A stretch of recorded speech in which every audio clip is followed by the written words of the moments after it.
Llegó el momento. Guatemala hacia la transformación digital.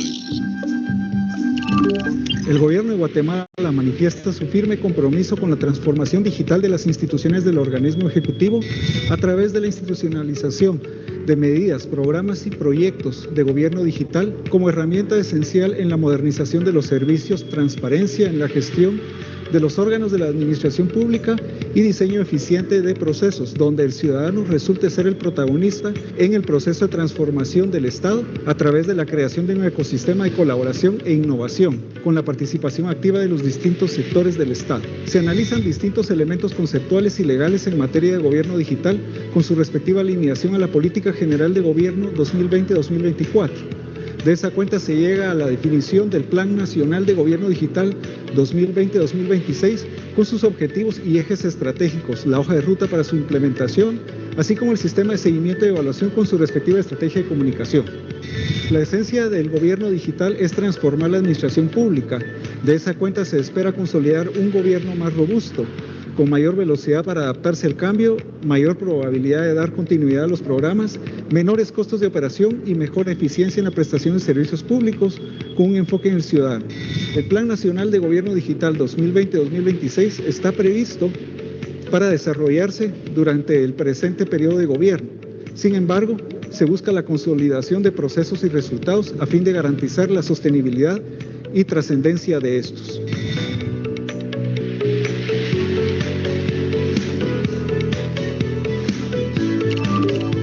Los constantes cambios y actualización tecnológica en un mundo globalizado, así como la demanda ciudadana por servicios más eficientes y calidad por parte del gobierno, hace que en el primer año de gestión del doctor Alejandro Yamatei Falla, presidente constitucional de la República de Guatemala, en el marco de la Política General de Gobierno 2020-2024, se defina la creación del Plan Nacional de Gobierno Digital 2020-2026, a través del cual se busca abordar de una manera más integral y holística el tema del gobierno digital, como un proceso sostenible y a mediano plazo ante los constantes cambios de la tecnología.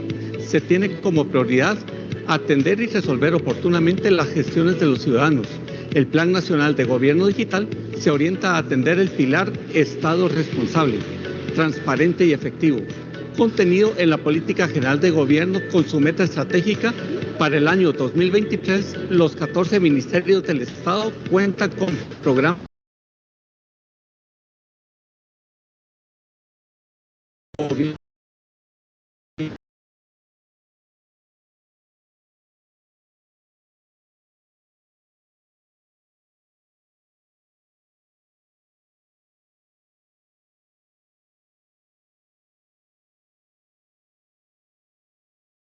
En el proceso de implementación digital.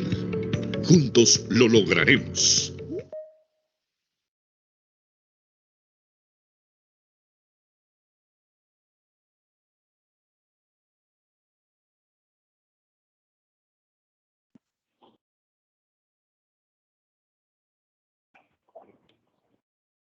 Bien.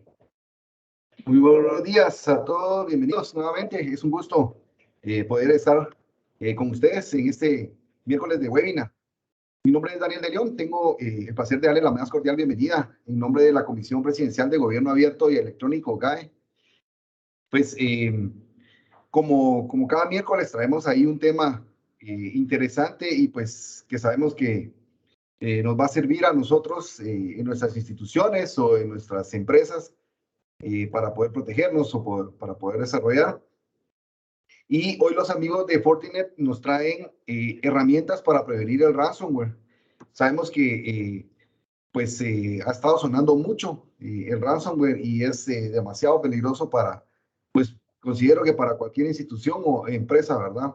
Ya hemos visto algunas noticias, por ejemplo, en Estados Unidos que han quebrado por problemas con ransomware. Para esto, pues nos acompaña nuevamente el ingeniero Juan Canteo. Pues él es ingeniero en Ciencias de la Computación y Tecnologías de la Información. Él es egresado de la Universidad del Valle de Guatemala y máster in Business Administration en NBS Guatemala. Actualmente se desempeña en Fortinet como CAM SE para el territorio de Guatemala, siendo su área de expertise la seguridad de la información. También cuenta con una amplia experiencia en el diseño e implementación de proyectos de seguridad de la información alrededor de la región de Centroamérica y el Caribe.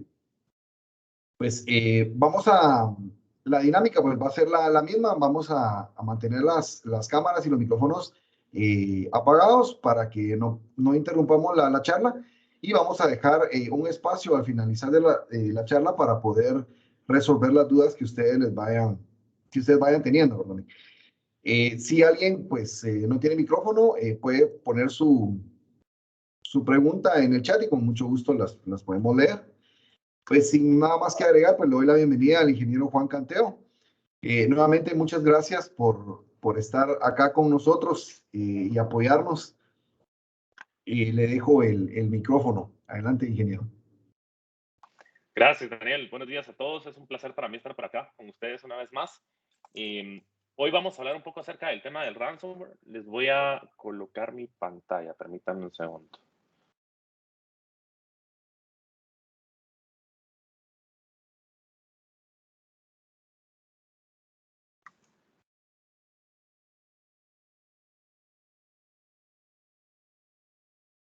Ok, perfecto. Como menciona Daniel, pues el ransomware ha sido un tema de relevancia en estos últimos días, en estos últimos años, y realmente han habido muchos casos, obviamente muy de renombre en otros países, pero también en mi experiencia personal me he encontrado con muchos casos de ransomware a nivel local, a nivel regional, y es importante que como instituciones, como organizaciones, nos preparemos, ¿verdad? Y sepamos a qué nos estamos enfrentando, cómo operan este tipo de amenazas y sobre todo qué es lo que debemos hacer para estar listos, ¿verdad? Entonces, más o menos de eso se trata un poco la plática del día de hoy.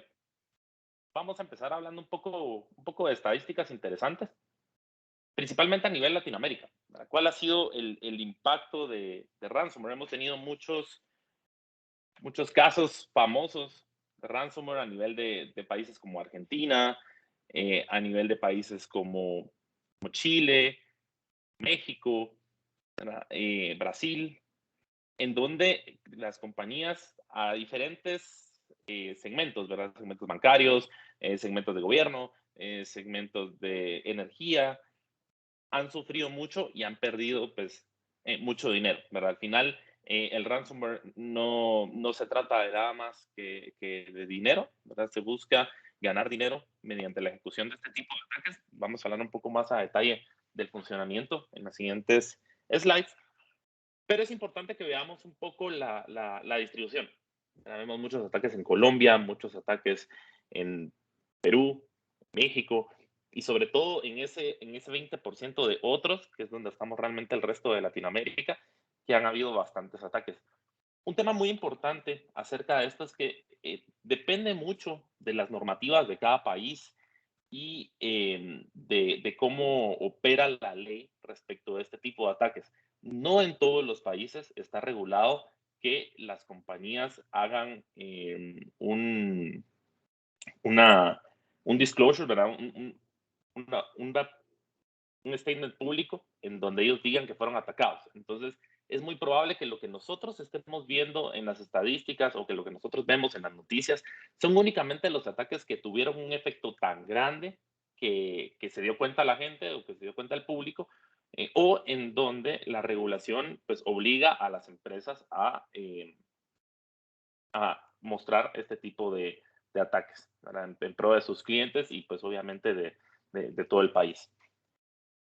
Ahora, ¿qué ha pasado últimamente y específicamente en el año 2021 alrededor del mundo?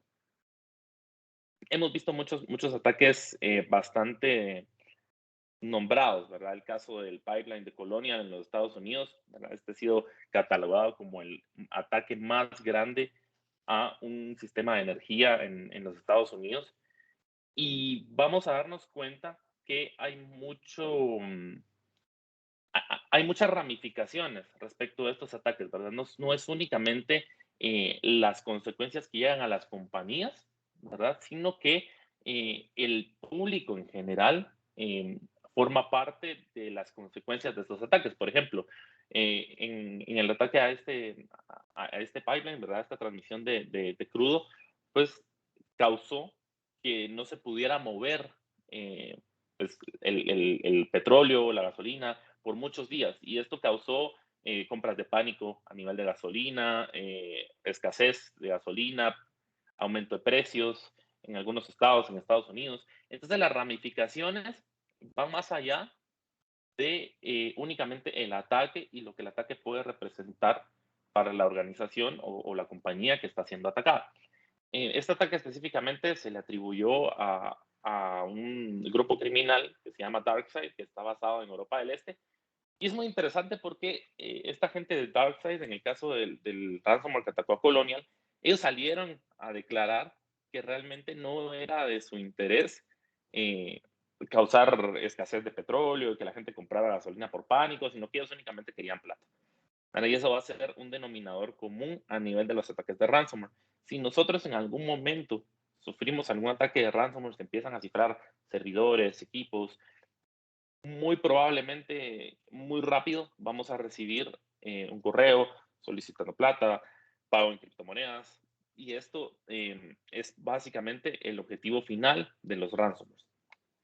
Y por el comportamiento de los ataques, pues esto causa muchas veces interrupción en las operaciones de las compañías o de las instituciones. Otro caso interesante fue el de JBS, ¿verdad? Es una empresa de comida, una empresa que se dedica a procesar carnes de diferentes orígenes.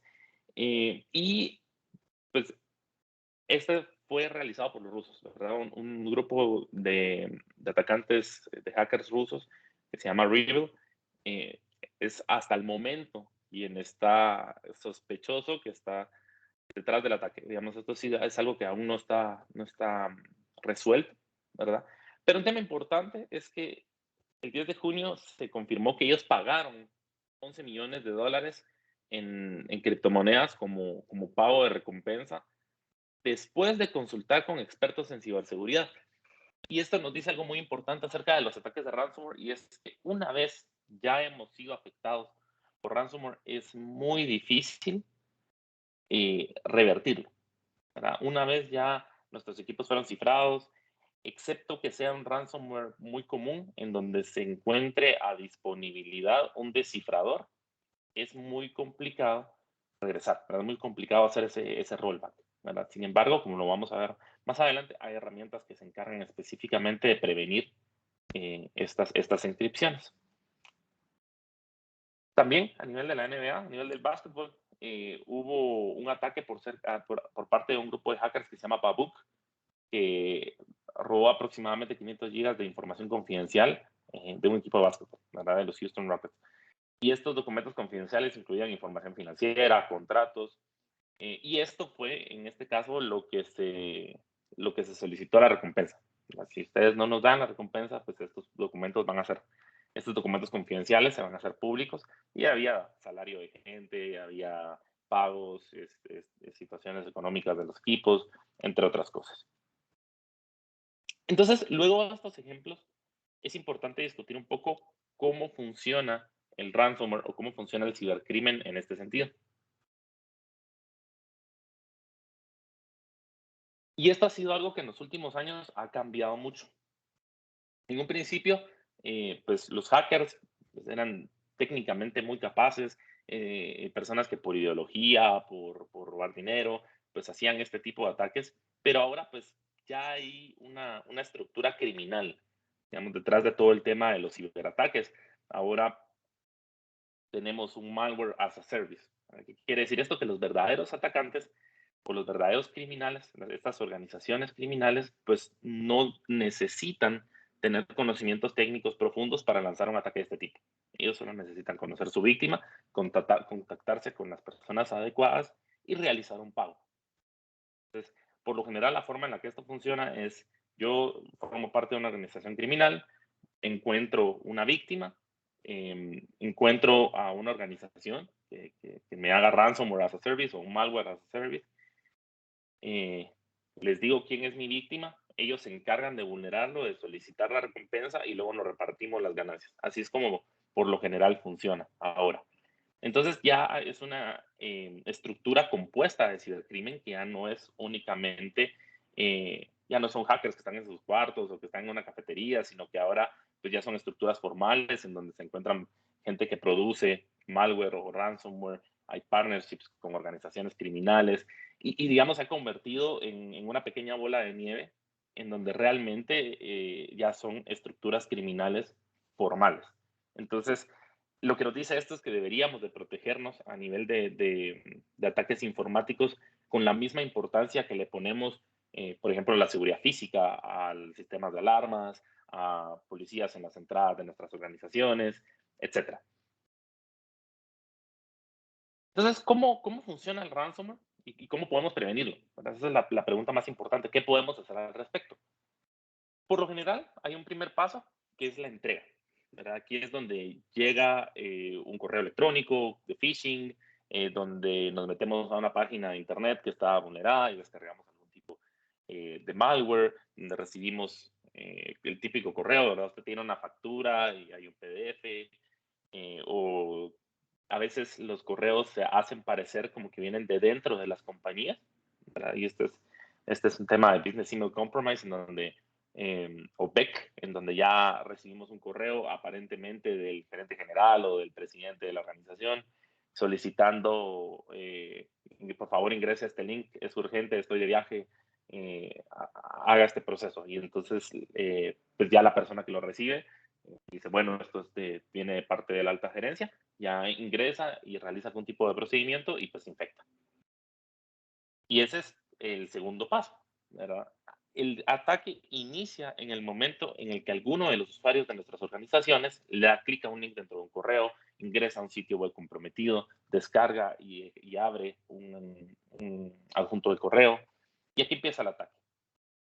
Por lo general, estos ataques buscan data sensible y buscan comunicarse con servidores de comando y control y empezar a cifrar datos. ¿Por qué esto es importante?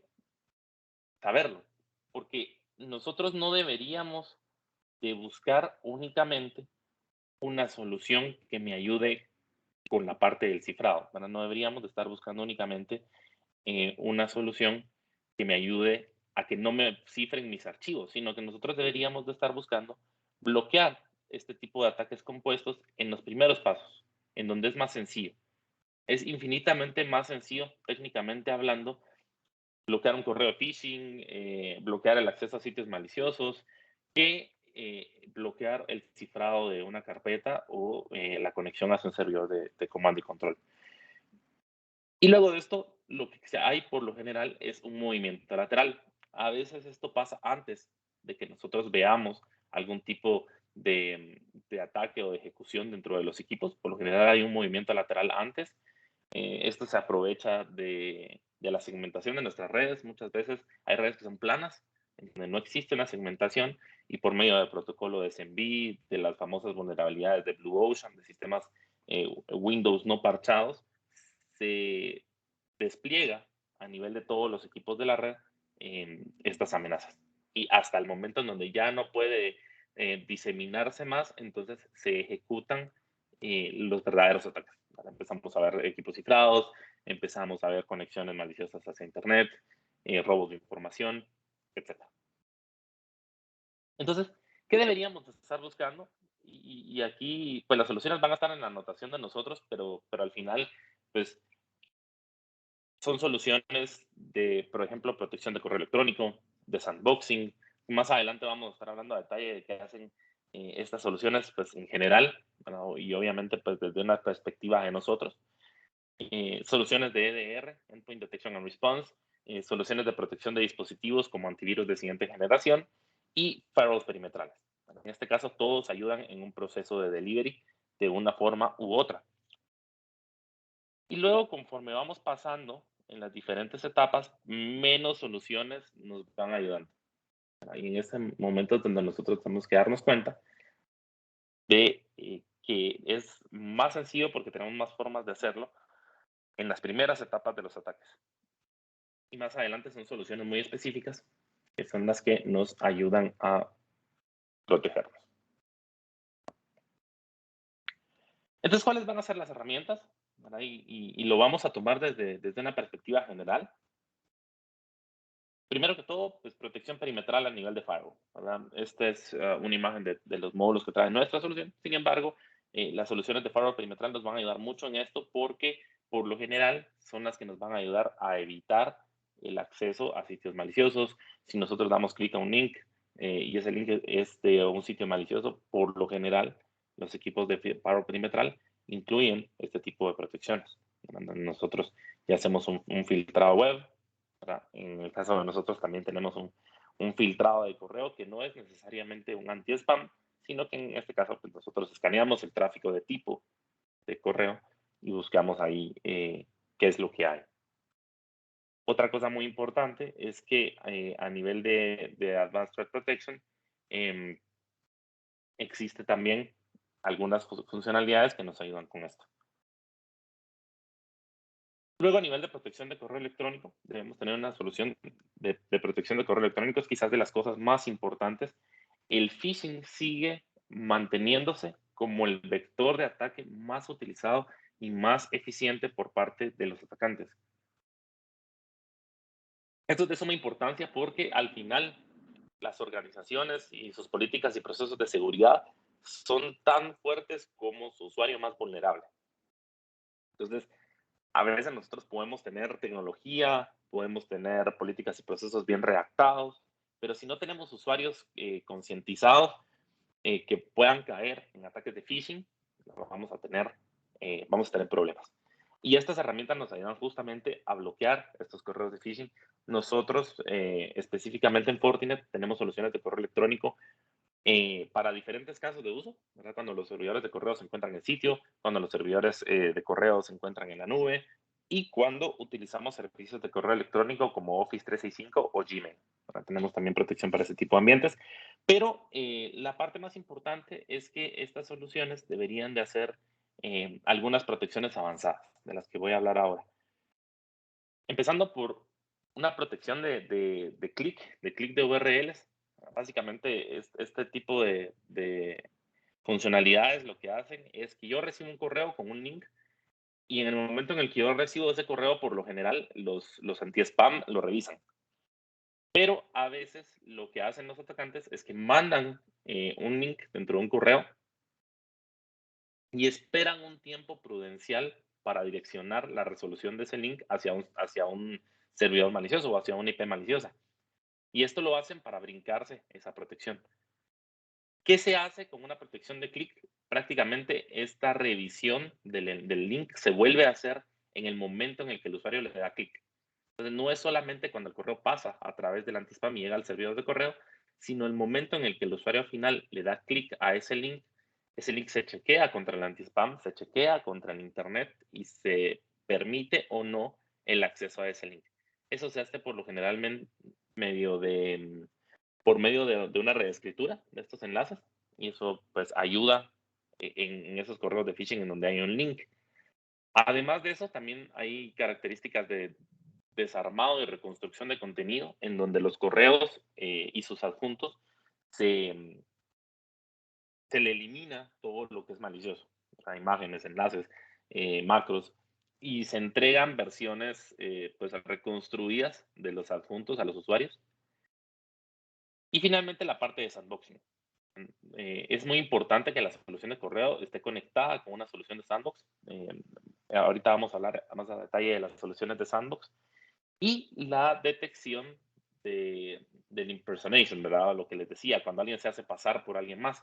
Y esto por lo general se hace alimentando una base de datos dentro de la solución en donde nosotros mapeamos los correos originales, ¿verdad? O correctos de las personas de importancia de nuestra organización. Por ejemplo, si yo soy el presidente de la compañía y mi correo es J. Canteo, se ingresa en el equipo que Juan Carlos Canteo, que es el presidente de la compañía, tiene un correo que es J. Canteo. Y no es Juan Canteo, y no es J. Canteo, y no es JC. Canteo, ¿verdad? Sino que es única y exclusivamente ese correo. Entonces, cuando viene un correo similar, ¿verdad? Que incluye el nombre de la persona, el equipo lo detecta. Bueno, entonces, protección de correo, muy importante.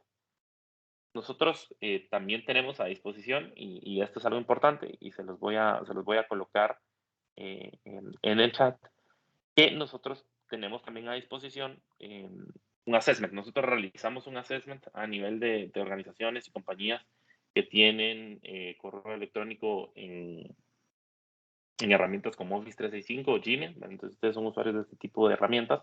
Nosotros ofrecemos, pues, sin ningún tipo de costo, un assessment en donde nosotros evaluamos el tráfico de correo electrónico durante ciertos días y al final entregamos un reporte.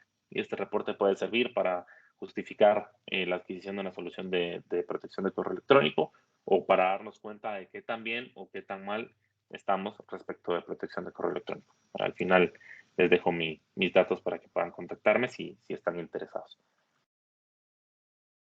¿Cuál es la siguiente solución que vamos a estar utilizando para el ransomware? Y es las soluciones de sandboxing. Para nosotros es importantísimo tener una solución de sandbox y en el ambiente de Fortinet nosotros tenemos una solución exclusiva de sandboxing que se llama FortiSandbox, en donde al final esto es como un sandbox, ¿verdad? Como un arenero. Básicamente lo que nosotros hacemos dentro del sandbox es, tenemos la capacidad de crear y destruir máquinas virtuales en donde nosotros detonamos muestras sospechosas de malware. Prácticamente el proceso es, pasa algún adjunto de correo, pasa alguna descarga a través de firewall perimetral, pasa algún archivo transaccionando hacia alguna de mis aplicaciones web y las soluciones que protegen este tipo de tráfico detectan esto como sospechoso y entonces se envía al sandbox. ¿Qué es lo que hace el sandbox? Recibe ese PDF, recibe ese ejecutable que se está descargando y lo que hace es que lo ejecuta, ¿verdad? Digamos, levanta una máquina virtual Windows, por ejemplo, y lo ejecuta, empieza a trazar los procesos y empieza a darse cuenta de qué es contra lo que se está enfrentando, realiza un informe y actualiza las firmas alrededor de todos los equipos. Y esto nos ayuda a protegernos de las famosas amenazas de día cero, de las amenazas nunca antes vistas, que no tienen una firma a nivel de redes de inteligencia. Y por eso es tan importante una tecnología de sandbox. Más adelante vamos a ver casos de uso en donde pues todas las herramientas van de la mano. Otra parte muy importante es la protección de los dispositivos. Al final, los dispositivos finales son el objetivo de este tipo de ataques y para nosotros debe ser importante poder proteger estos dispositivos. Y para esto, por lo general, vamos a tener dos tipos de soluciones. Una solución de endpoint protection o de antivirus de siguiente generación, que se va a encargar de realizar una protección basada en firmas, basada en algoritmos de inteligencia artificial, ¿verdad? Y a veces algunas protecciones específicas para ransomware. Y vamos a tener también, además de la protección de los endpoints, vamos a tener las protecciones de Endpoint Detection and Response. Y estas van a ser importantes porque estas van a ser herramientas específicas con un enfoque en respuesta a incidentes. Y es muy importante que sepamos la diferencia porque al final, en un plan a mediano o largo plazo como institución o compañía en temas de seguridad, deberíamos tener ambas. ¿Por qué? Una protección de endpoint por lo general abarca características que son más de control. Filtrado web en el cliente, protección de periféricos, acceso remoto, incluyen clientes de VPN, escaneo de vulnerabilidades, entre otras cosas. Mientras que una solución de Endpoint Detection and Response está más enfocada a la respuesta a incidentes. ¿Qué quiere decir esto? Se mantienen recolectando información, correlacionando información, ejecutando un ciclo de protección que va desde la prevención hacia la detección y la respuesta. Y por lo general, a nivel de respuesta a estas amenazas, se incluyen más capacidades. En el caso pues, de nuestra solución de EDR, nosotros incluimos una respuesta a incidentes basada en playbooks. ¿Qué significa esto? Que yo le voy a decir a la solución qué es lo que tiene que hacer si yo tengo algún tipo de ataque. Aísle el equipo, avísele a estas personas, cree un ticket en esta aplicación, etcétera, para automatizar estos procesos. Y todo eso, pues al final, nos va a derivar en una protección contra ransomware. Firewall perimetral, protección de correo electrónico, sandboxing, protección de dispositivos y EDR, nos van a llevar a protegernos contra el ransomware desde diferentes perspectivas. Desde la perspectiva de perímetro de red, en el firewall, desde una perspectiva de tráfico de correo electrónico, que mencionamos es el vector de ataque más utilizado y más eficiente, con una protección de anti-spam, un sandboxing para detectar esas amenazas de día cero y agentes, ¿verdad? Agentes tanto de antivirus de siguiente generación o protección de dispositivos, como agentes de Endpoint Detection and Response, con un enfoque más alto en respuesta a incidentes. ¿Cuáles son entonces los casos de uso? Donde nosotros vemos estas soluciones en acción o en donde nosotros podemos encontrar los usos para estas herramientas. Primer caso, ¿verdad? Sumamente sencillo. Recibimos un correo, ¿verdad? Un correo con un link malicioso, con un attachment. Este se ganó X cantidad de plata, tiene una factura, lo etiquetaron en una foto, etc. Y ahí vienen enlaces o attachments que son maliciosos. ¿Qué es lo que hace en este caso la protección de correo electrónico? Si conoce lo que viene aquí y hay una firma, directamente lo bloquea. Si lo desconoce o es algo sospechoso, lo envía a las tecnologías de Sandbox. La tecnología de Sandbox analiza el comportamiento de los equipos al momento de ejecutar los attachments que vienen acá. Y dependiendo del resultado del análisis, pues el correo se envía al usuario o no. Perfecto ejemplo de protección de correo electrónico. Y esto también es una protección para ransomware. Por lo general, así empiezan los ataques de ransomware. Otro caso de uso interesante, la navegación, ¿verdad? Nosotros tenemos un usuario que descarga un malware de Internet. Y este malware es un malware desconocido, que el firewall no conoce y no tiene la información para bloquearlo. Se envía a la solución de sandboxing. La solución de sandboxing realiza ese análisis de comportamiento y envía el resultado ya sea al firewall o a la solución de protección, ¿verdad? El antivirus de siguiente generación, en el caso de la integración que tenemos nosotros. Y si el usuario recibe al final el archivo antes de que se termine el análisis, pues por lo general la solución de antivirus también lo va a mandar a que se haga el análisis. Entonces, tenemos diferentes sitios desde donde recolectar las muestras, tanto a nivel perimetral, desde el firewall, como a nivel del equipo final, como el antivirus. Y el resultado se envía pues, a todas las soluciones para realizar una actualización de las firmas. Un caso muy, muy común.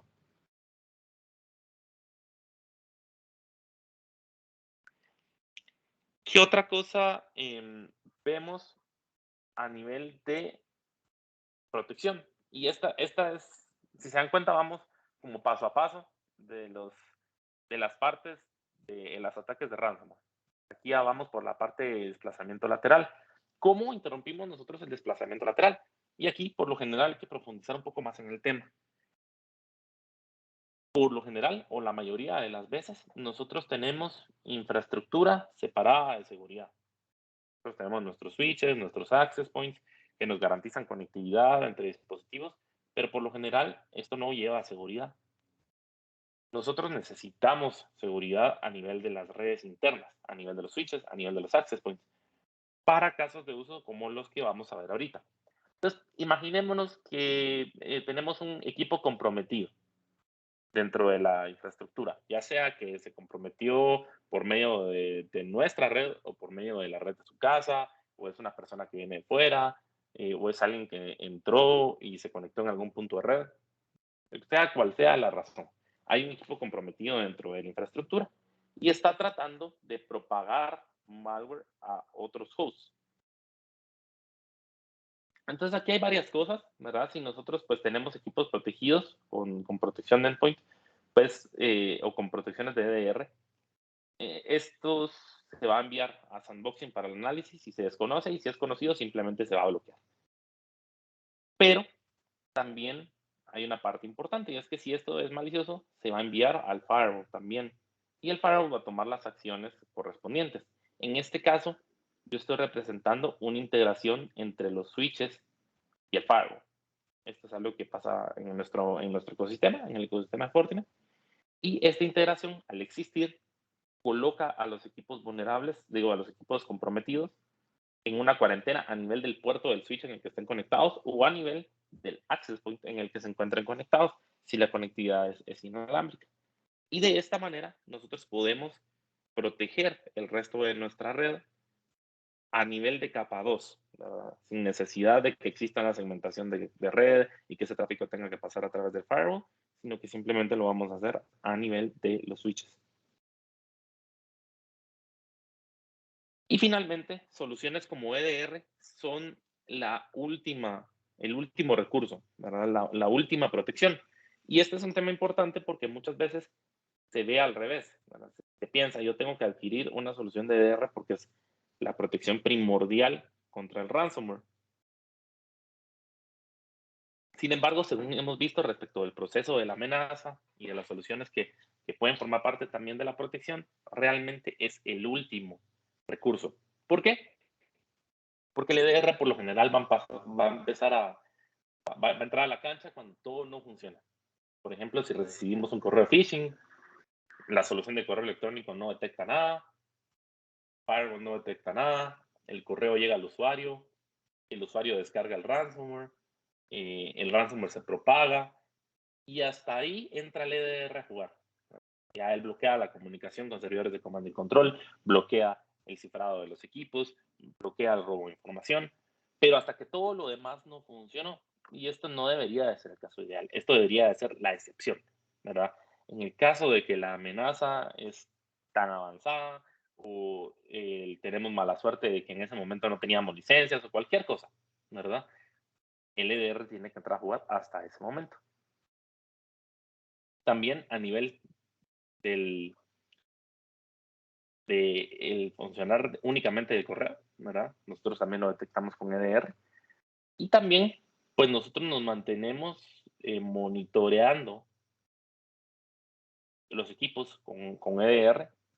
Y también es importante que nosotros sepamos que vamos a poder orquestar las operaciones de la respuesta a los incidentes, ¿verdad? Mediante el EDR. Entonces, EDR es una solución sumamente importante para protegernos de ransomware. Sin embargo, debería ser visto como el último recurso, ¿verdad? No debería de ser la solución primordial o lo primero que debería de empezar a actuar al momento de que nosotros tengamos un ataque. Realmente nosotros deberíamos de tener una arquitectura de protección contra el ransomware que viene desde las primeras etapas del ataque hasta las últimas, como lo hemos estado viendo. Ahora la pregunta clave, ¿verdad? ¿Cómo prevenimos un ataque de ransomware? Si bien ya vimos las soluciones que nos pueden ayudar, son parte de las recomendaciones, ¿verdad? ¿Cuáles son las mejores prácticas para evitar ser atacado? Proteger el vector de correo electrónico, ¿verdad? Utilizando una solución de anti-spam avanzada, bloqueando el acceso a sitios maliciosos y servidores de comando y control con una solución de filtrado web, tanto perimetralmente como a nivel del host. Y esto es bien importante porque ahora con el tema del teletrabajo esto se amplifica. Ya no es suficiente que yo tenga un firewall perimetral que esté haciendo el filtrado web, sino que yo tendría que tener una forma de llevar ese filtrado web al host, a los equipos. Porque si esa persona se lleva a la computadora, se conecta en una red que no está segura, en un McDonald's, en una cafetería, en su casa, necesitamos tener ese filtrado a nivel del host. Entonces debemos tener ambas. Una política de dispositivos externos. Esto es bien importante que nuestra solución de protección de dispositivos pueda regular el uso de USBs, de tarjetas SD, etcétera, para que nosotros pues podamos estar protegidos también. Muchas veces lo que pasa es la persona se encuentra en el parqueo de la organización, una memoria USB, la agarra, le da mucha curiosidad, la conecta al equipo y que si ahí venía el ransomware, ¿verdad? El malware. Otra cosa importante es que la protección de los endpoints debería de tener capacidades de heurística y de análisis basado en anomalías. O digamos que, en conclusión, debería ser una solución avanzada, ¿verdad? Y deberíamos de considerar la implementación de un EDR de segunda generación como un último recurso, como estábamos platicando. También, otra cosa importante es realizar de forma correcta la segmentación interna, ¿verdad? Y el aislamiento a nivel de capa de acceso.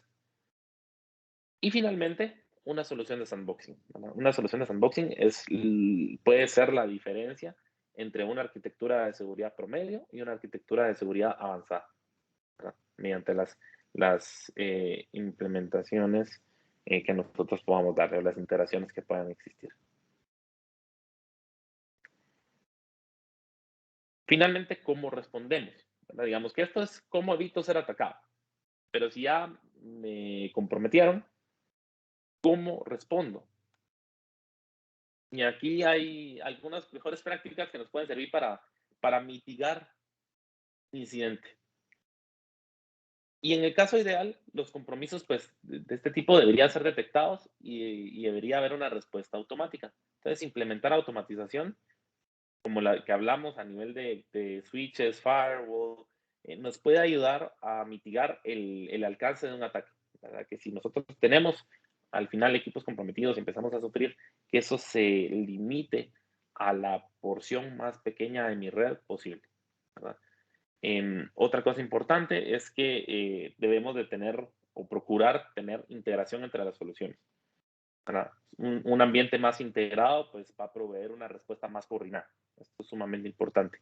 Y ahora hay tecnologías que se llaman Extended Detection and Response o XDR, detección y respuesta extendida, que comparten inteligencia entre soluciones.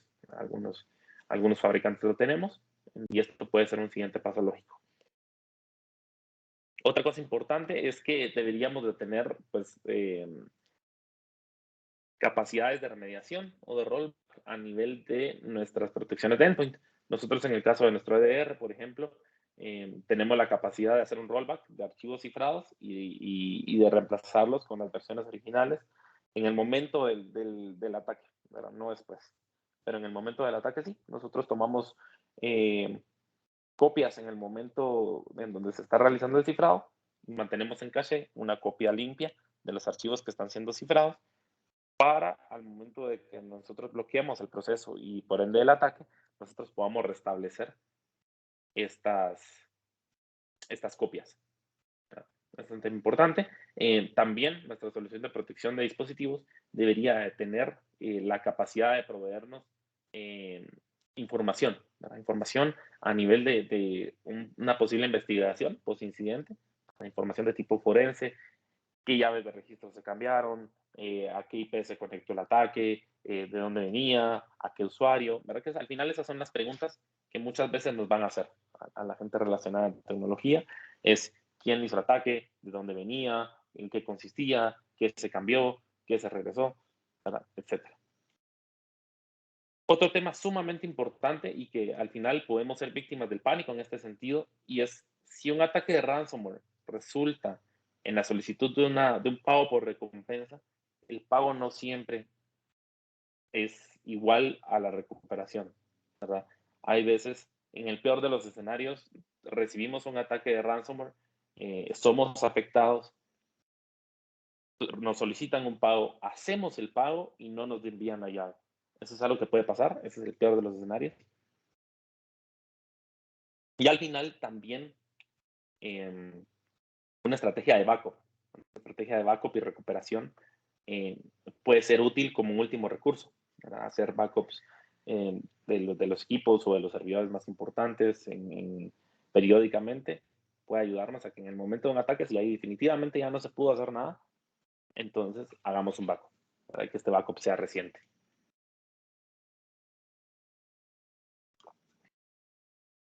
Les dejo también por aquí algunos links importantes, ¿verdad? Los vamos a ver.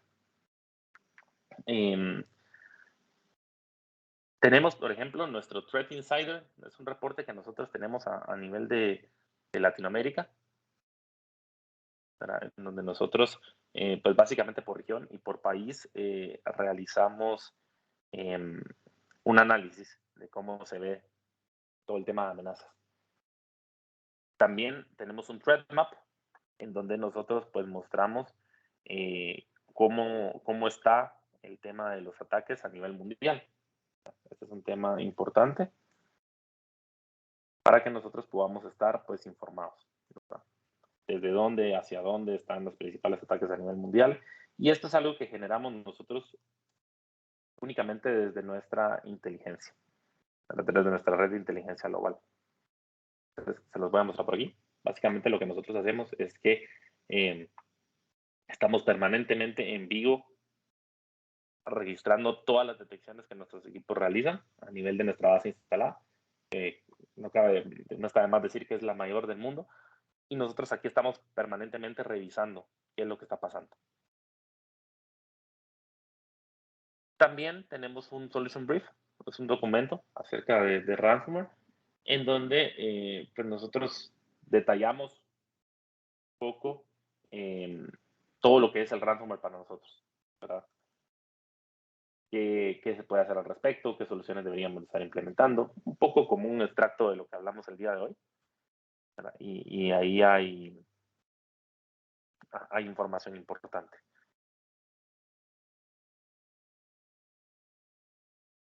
Ahora veamos, si quieren, un ejemplo práctico, ¿verdad? Un Acme Corp, una compañía ficticia, ¿verdad? Y veamos cuáles son realmente los alcances y hasta dónde puede llegar realmente un ataque de ransomware. Es sumamente importante que nosotros sepamos financieramente qué involucra un ataque de ransomware, porque de esta forma, pues nosotros tenemos una perspectiva más educada para llevar un sentido de la urgencia respecto de presupuesto, respecto de ejecución de proyectos hacia adentro de nuestras compañías o de nuestras instituciones.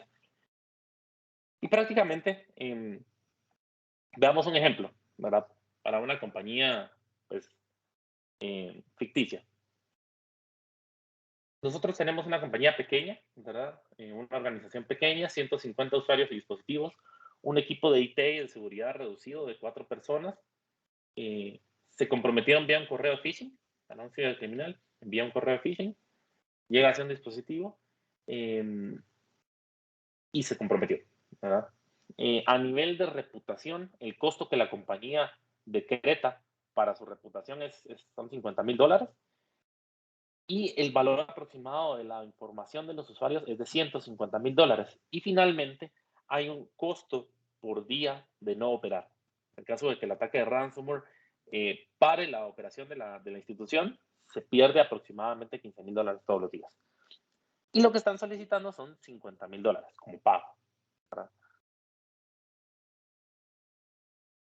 También el costo de los usuarios, ¿verdad? Porque al final, si yo tengo usuarios que yo les estoy pagando porque llegan a la oficina, están ganando un sueldo, pero no trabajan porque obviamente pues, la red quedó inutilizable porque los equipos están cifrados, hay un costo ahí también por hora. En el caso de esta compañía son $6. Y son pues aproximadamente 8 horas diarias de trabajo, ¿verdad? Operación de la compañía. Esta compañía realiza backups regulares para la información de los usuarios y el costo promedio para la limpieza de los dispositivos comprometidos y para restaurar el backup es aproximadamente $150 y 4 horas por equipo. Si el backup no funciona o está corrupto, entonces cada usuario debería de gastar aproximadamente 80 horas de su tiempo para reconstruir la información necesaria para operar la compañía de nuevo. Entonces hay una pérdida de tiempo ahí también. Entonces básicamente toda esta información y todo este tiempo se calcula, ¿verdad? Y nos da 3 escenarios. Y quiero que hagamos el ejercicio en vivo, ¿verdad? Para que veamos. Nosotros tenemos una pequeña calculadora de costos, ¿verdad? Nosotros pues hemos definido alguna de la información que hemos colocado acá. Entonces volvamos un poco. Entonces tenemos a nivel de equipos informáticos, tenemos 150, tenemos un costo promedio por hora empleado de 6.25, como habíamos dicho, tenemos una duración de jornada de 8 horas, tenemos una frecuencia en horas mediante la cual se realizan copias de seguridad, pongámosle, no lo sé, 48 horas, no, 72 horas, cada 3 días, digamos, por ejemplo. Suponiendo que el incidente ransomware afecta a las copias de seguridad, ¿cuántas horas se necesitan para recuperar? Lo vimos en la diapositiva. Se necesitan 80. Cobro de rescate solicitado por el delincuente, $50,000. Porcentaje de los equipos informáticos que deben recuperarse para que el incidente se considere controlado. Este porcentaje por lo general es alto. ¿Por qué? Porque deberíamos de tener un mínimo de equipos arriba para continuar con la operación de la compañía, ¿verdad? Costo de oportunidad diario de tener el negocio tirado, $15,000, lo habíamos discutido. ¿Cuál sería el costo de la reputación? Y esto es algo que define cada organización, pero en el caso del ejemplo que estamos viendo son $50,000. Y si los ciberdelincuentes filtran la información, ¿cuál es el costo de la información? El valor de la información, en este caso son $150,000. Es cuánto nos cuesta a nosotros como compañía que la información se filtre, que la información salga al público. Y finalmente los costos que habíamos mencionado, ¿verdad? Cantidad de horas para limpiar cada equipo informático, cantidad de horas para restaurar la información, el costo para limpieza, el costo para restauración. Esto puede ser calculado en horas hombre, ¿verdad? Y cantidad de equipos informáticos que se pueden limpiar en paralelo. Por lo general, esto va a ser igual a la cantidad de personas que nosotros tenemos. Y aquí están los 3 escenarios, en un resumen de costos. Vamos a volver al slide que estábamos viendo. Y vamos a ver qué son las mismas cifras. Ahora, ¿cuáles son los mejores escenarios para un ataque de ransomware? Lo vamos a ver ahora. En el mejor escenario, en que tuvimos mucha suerte y etcétera, el porcentaje de los equipos que son afectados es el 20%, ¿verdad? Pocos equipos. Y esto, pues, en el caso de la compañía, son 30 equipos, de la compañía que estamos viendo en el ejemplo. En el mejor escenario también existe un descifrador de ransomware. Es decir, hay un descifrador en Internet en donde nosotros podemos revertir el cifrado de los equipos. En el mejor escenario tampoco pagamos el rescate, ¿no? En el mejor escenario existen copias de seguridad y funcionan correctamente. Y pues en el mejor escenario tampoco se filtra la información. Sí hay un impacto en la imagen de la organización, pero no se filtra la información confidencial. Y si se dan cuenta, si nosotros hacemos un análisis a nivel de costos más profundo, el costo tecnológico es bien bajo. O sea, lo que a mí me cuesta dinero como organización limpiar y restaurar copias de seguridad es bajo. El problema es el costo de negocio, es el tiempo, ¿verdad? Yo necesito bastantes horas para limpiar los equipos, bastantes horas para restaurar copias de seguridad, necesito tiempo para realizar todas las actividades y controlar el incidente, ¿verdad? Hay días laborales que se pierden, hay costos de improductividad, ¿verdad? Costos de salarios que estamos pagando que realmente no se están trabajando, hay costos de oportunidad de negocio, costos diarios que nos afectan. Entonces, si se dan cuenta, es sumamente más alto el costo de negocio que el costo tecnológico. Entonces, al final no es, sí, tengo que limpiar las computadoras, tengo que descifrar lo que me cifraron, tengo que restaurar backups. El costo real es el tiempo, ¿verdad? Entonces, es un tema muy importante, la distribución del impacto, ¿verdad? La tecnología es el más bajo. Realmente el mayor impacto se da en oportunidad de negocio. Si yo tengo una organización que pasa tirada X cantidad de días, hay costos de negocio que se pierden. Y conforme vemos los otros escenarios, vamos viendo que esto se acentúa aún más. En un escenario común, el porcentaje de los equipos que se afectan ya es más alto, ¿verdad? Ya es un 80%. En el escenario común sí se paga el rescate y sí se obtiene la clave para restaurar. En el escenario común hay copias de seguridad, funcionan correctamente y sí se filtra información confidencial. Entonces aquí hay que empezar a tomar en cuenta cuál es el valor de esa información que se filtró. Y de nuevo, el costo tecnológico es el menor. Más que todo es el costo de negocio, es el más importante. Y en el peor de los escenarios, que es un poco el que estábamos platicando, en el peor de los escenarios, todos descifraron. No hay un descifrador para el ransomware. Se paga el rescate, pero no nos dieron la llave. No hay copias de seguridad. O sea, básicamente aquí esto puede significar inclusive quiebra para algunas compañías. O sea, tienen que volver a reconstruir todo desde cero, ¿verdad? Porque no hay copias de seguridad, porque no se pudo revertir el ransomware, porque se pagó pero no les dieron las llaves, porque se filtró información confidencial. Y aquí el costo tecnológico es más alto, ¿verdad? Es más alto porque se paga un rescate, porque hay que volver a generar la información perdida, y esto es trabajo de cada computadora. Entonces, es alto, pero el costo de negocio es aún más alto porque son más días, ¿verdad? Hay un total de 29 días laborales en el caso de esta empresa para poder regresar a todas las actividades, y tener un negocio un mes fuera es sumamente delicado, ¿verdad? Entonces, un ransomware en un escenario, peor escenario, eh, puede inclusive llevar las compañías a pérdidas monetarias increíbles. Entonces, en resumen, ¿verdad? En el mejor de los casos, este es el costo y hay 8 días fuera de negocio. En el escenario común es este costo y hay 30 días fuera de negocio.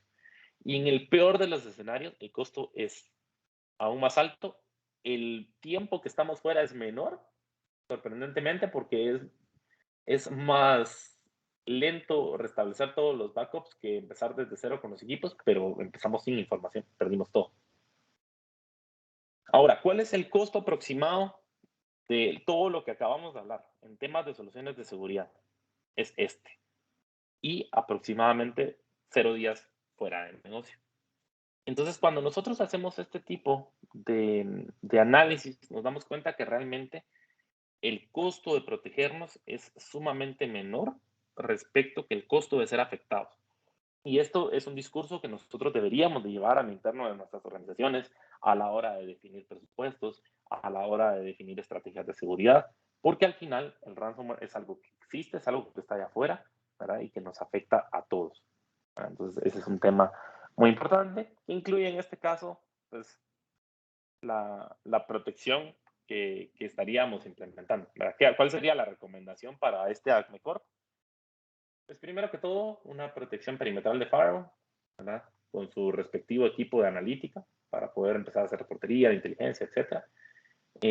El cambio o la implementación de una solución de sandboxing, la solución de protección del correo electrónico, proteger a los equipos con ambas cosas, tanto soluciones de DDR como soluciones de FortiClient, el cambio completo de los switches de acceso y el cambio completo de los access points. Prácticamente se cambiaría toda la infraestructura a un estándar de seguridad y sería más barato que ser afectados. Entonces, es un tema sumamente importante. Quiero que tengamos tiempo para preguntas, entonces voy a pasar al final. Les voy a dejar aquí proyectada mi información, mi correo electrónico, mi número de teléfono. En caso de que ustedes necesiten asesoría en definir una estrategia de este tipo, en hacer un análisis de costos, de riesgo que tendríamos a nivel de ransomware, pues comuníquense con nosotros y nosotros con muchísimo gusto pues concertamos una sesión, lo vemos con ustedes y los apoyamos a que estemos mejor protegidos, ¿verdad? Entonces, Daniel, no sé si tenemos preguntas en el chat. Sí, tenemos ahí unas preguntas en el chat. Vamos a leerlas acá, solo que vamos a ver.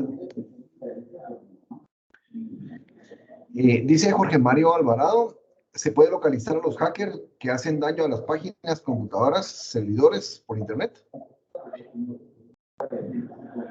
Sí se pueden localizar, es sumamente complicado porque por lo general estos atacantes hacen un spoofing de sus direcciones, entonces es muy complicado que veamos la dirección específica de las cuales vienen, ¿verdad? Por lo general se hacen ataques de reflejo, o sea, se utilizan varios proxies a nivel del mundo para encubrir de dónde viene el ataque.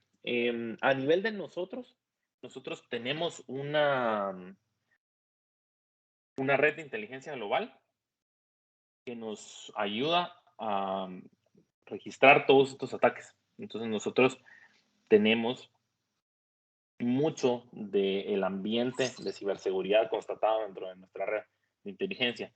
Entonces es probable hacerlo, pero es complicado sin la ayuda de una fuente de inteligencia.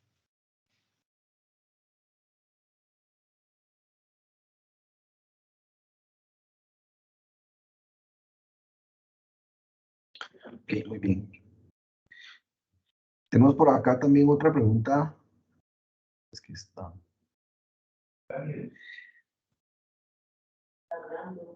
¿De qué forma atacan los hackers? Dice. ¿Cómo evitar o bloquear los ataques cibernéticos? Pues prácticamente es una combinación de dos cosas, porque hay un factor tecnológico, ¿verdad? Hay soluciones que se pueden implementar para ayudar a protegernos, justamente como lo vimos, ¿verdad? Y les voy a volver a poner aquí la fotita de cómo quedó la empresa que estábamos viendo en el ejemplo, ¿verdad? Protecciones de correo electrónico, de firewall perimetral, de protección de dispositivos. Existe ese aspecto tecnológico, ¿verdad? En donde podemos adquirir soluciones que nos ayudan a protegernos. Sin embargo, también hay un aspecto humano, y es que de nada nos sirve tener toda la tecnología del mundo si no tenemos políticas y procesos de seguridad a la par. Entonces, debemos nosotros de generar políticas de seguridad saludables al interno de nuestras instituciones, no abrir correos de desconocidos, si tenemos correos que involucran una acción, comuniquémonos personalmente con la persona que nos envía el correo. Si no estamos esperando un correo, no lo abramos. Esa clase de cosas son importantes. No vayamos a sitios que parezcan maliciosos, no utilicemos direcciones institucionales para redes sociales, abrir cuentas en páginas. Todas estas cosas son muy importantes a nivel de concientización. Entonces, al final, como se los mencioné, la tecnología, políticas y procesos de una compañía a nivel de seguridad son tan fuertes como su usuario más vulnerable. Entonces, nosotros podemos tener todas las soluciones de seguridad del mundo, pero el usuario tiene que estar también concientizado. Y esto es algo en lo que pues, nosotros también en algún momento dado podemos ayudarlos. Hemos tenido actividades con instituciones y organizaciones locales en donde hemos hecho entrega de programas de concientización apoyados en estándares de nosotros. Entonces, si alguien tiene la necesidad pues, de concientizar a sus usuarios, pues puede comunicarse con nosotros y podemos apoyarlos también, ¿verdad? Pero en conclusión, sí hay forma de evitarlo, pero es un tema tanto tecnológico como humano, ¿verdad? Por la forma en la que operan.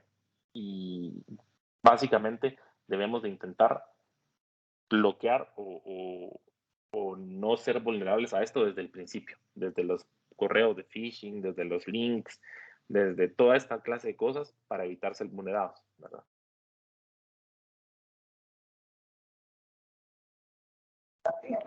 Muchas gracias. Acá Aura Maribel dice, ¿cómo evitar correos que ofrecen dinero por lotería?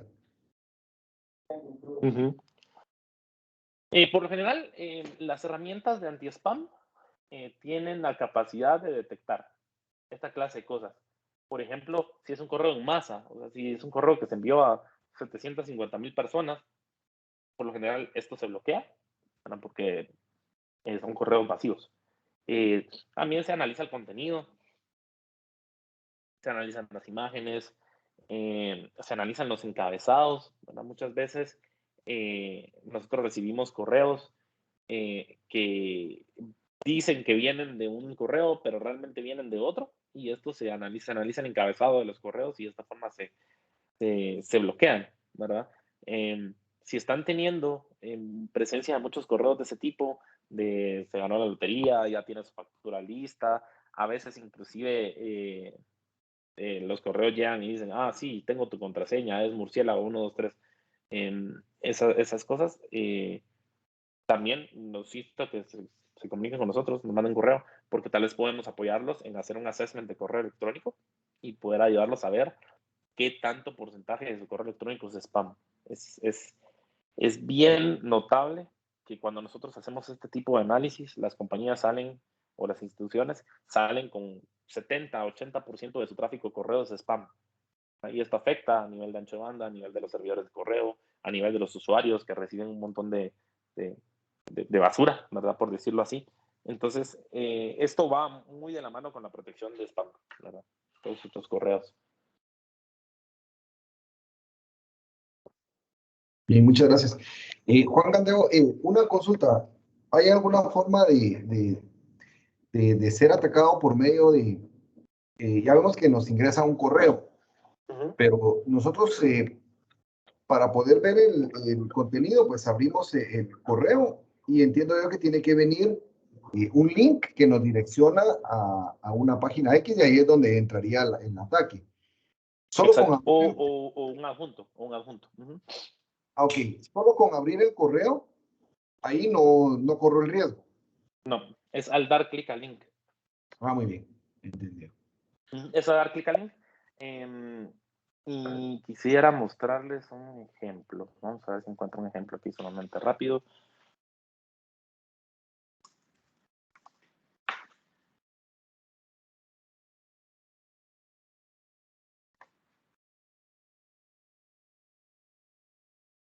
A ver, aquí está. Esto lo encontré ahorita en una búsqueda muy rápida en Google. Pero si se dan cuenta, hay muchas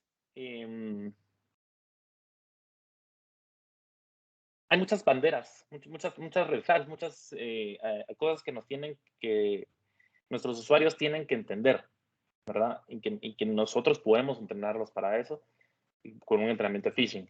Por ejemplo, este correo dice que viene de American Express, la empresa de tarjetas de crédito. Sin embargo, la dirección de correo viene en dominio de pentagon-seguridad.cl.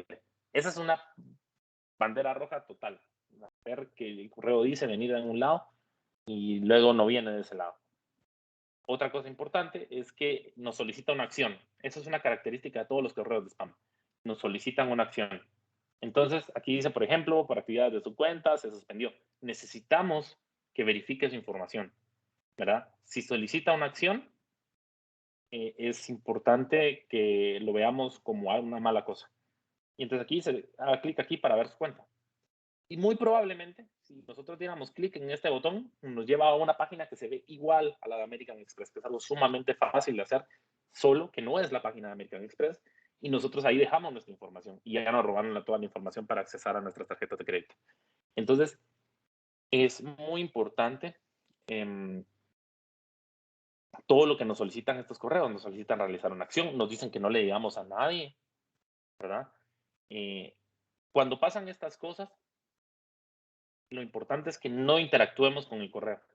Si nosotros realmente tenemos una sospecha de que es algo que pudiera ser cierto, por ejemplo, también me mandaron un correo de mi banco, me dijeron, mire, su contraseña la tiene que cambiar, lleva 2 años sin cambiarla, etcétera, etcétera. Yo ahí no voy a darle clic al link en el correo, sino que voy a llamar al banco. Voy a llamar al banco o voy a entrar directamente a la página del banco desde mi navegador y no voy a darle clic ahí. Porque si esto va hacia un sitio malicioso, ahí ya empezó la afectación, ¿verdad? Entonces, es importante que tengamos esto en cuenta en el caso de los correos, ¿verdad?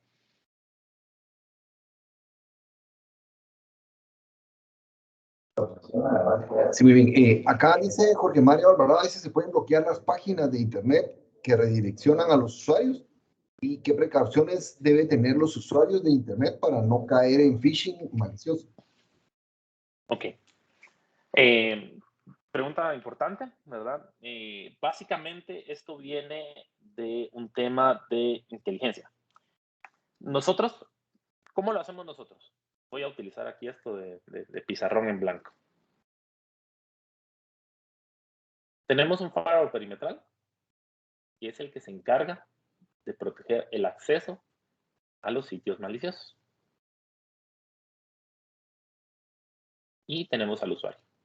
Entonces, digamos que el usuario no se dio cuenta de que ese link es malicioso, etcétera, porque no lo sabe, el firewall lo va a bloquear. Ahí. Si nosotros tenemos un phishing, correo de phishing, entonces hay un anti-spam que se encarga de bloquear eso. Viene el correo y el anti-spam lo bloquea si es un correo malicioso. Si no lo bloqueara, en tal caso le llegara al usuario. Y este correo incluye un link, como lo que acabamos de ver en la imagen. En este caso, el firewall perimetral de igual manera se encargaría de bloquear. ¿Qué hacemos nosotros de diferente? Esto es, digamos, un operador genérico. ¿Qué hacemos nosotros de diferente? Si este correo trae un link, nosotros lo sobreescribimos, ¿verdad? Si el link dice www.hola.com,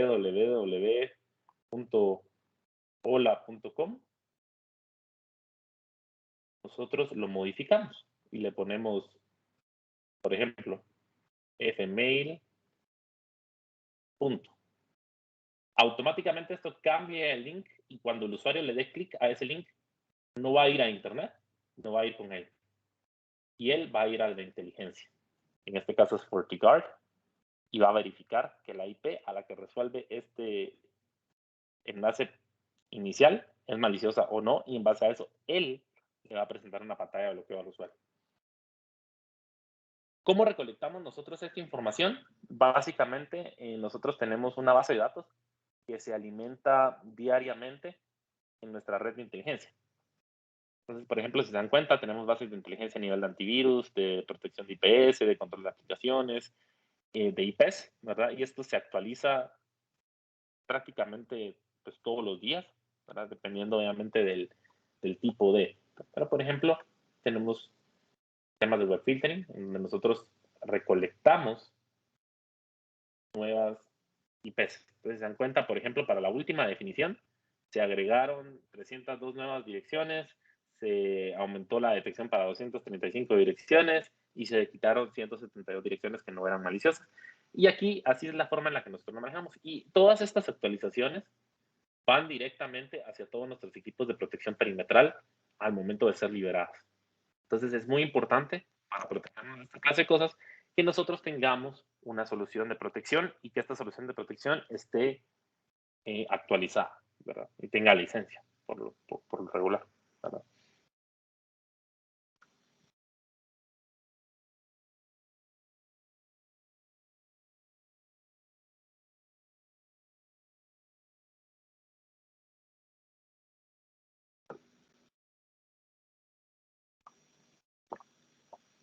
No sé si hay alguna otra pregunta, Daniel.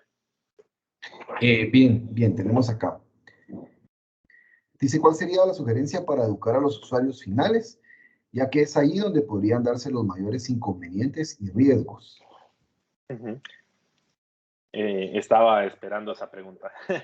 Ahorita les voy a mostrar. Bueno, nosotros en Fortinet tenemos disponibles para nuestros clientes y realmente para cualquier organización un programa de concientización para los usuarios. Básicamente lo que nosotros hacemos es que damos un entrenamiento con videos para los usuarios de nuestros clientes. Vamos a ver, voy a buscar por aquí.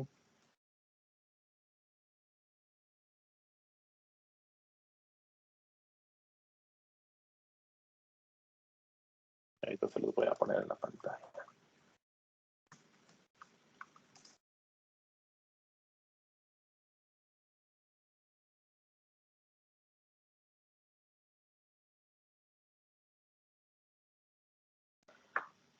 Entonces, ¿qué hacemos? Nosotros prácticamente tenemos un programa que está dividido en niveles, ¿verdad?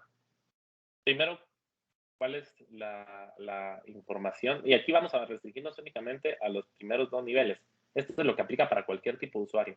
Conocer acerca de la concientización, conocer acerca de la evolución de la ciberseguridad, saber cómo reconocer correos de phishing. Vamos a buscarlo por aquí.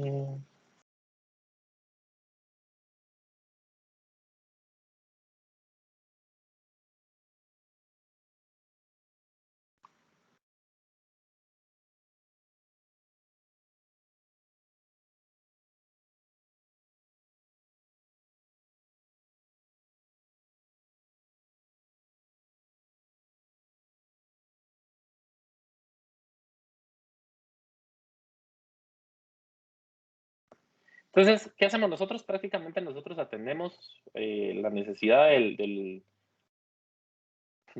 la concientización respecto de nuestros programas de entrenamiento. Y esto prácticamente incluye, son videos, ¿verdad? Prácticamente son videos donde nosotros mostramos a los usuarios cómo reconocer un correo malicioso, cómo operan los cibercriminales, obviamente desde una perspectiva muy light, ¿verdad? Para no confundir a los usuarios, pues, como funcionales, ¿verdad? Usuarios de tipo administrativo, que no necesariamente sean técnicos. Y el objetivo aquí, pues, es concientizar a todos los usuarios, y nosotros lo que hacemos es que tenemos una versión de todo esto en donde nosotros enrolamos las organizaciones. Entonces, por ejemplo, ustedes me dicen, sí, nosotros somos la Comisión de Gobierno Abierto, por ejemplo. Entonces hay un dominio de correo electrónico, nosotros enrolamos la organización y le llega a sus usuarios un correo electrónico para que miren sus videos.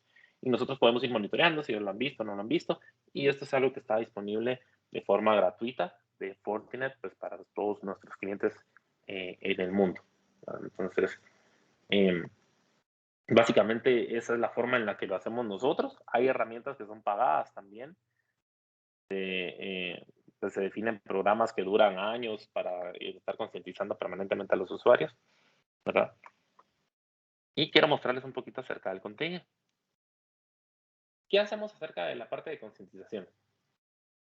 Videos acerca de los malos actores, está disponible en español, eso es algo importante, ¿verdad? ¿Quiénes son los malos actores? ¿Verdad? ¿Cuáles son las perspectivas de seguridad? ¿Qué es lo que necesitamos proteger?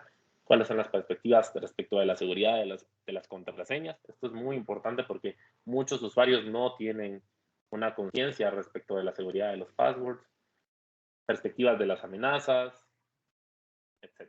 Aquí tenemos mucho contenido. Y luego, después de esto, vamos a el siguiente nivel. Realmente son dos niveles, ¿verdad? El primero es un tema puro de concientización y el otro es un tema de evolución de la ciberseguridad.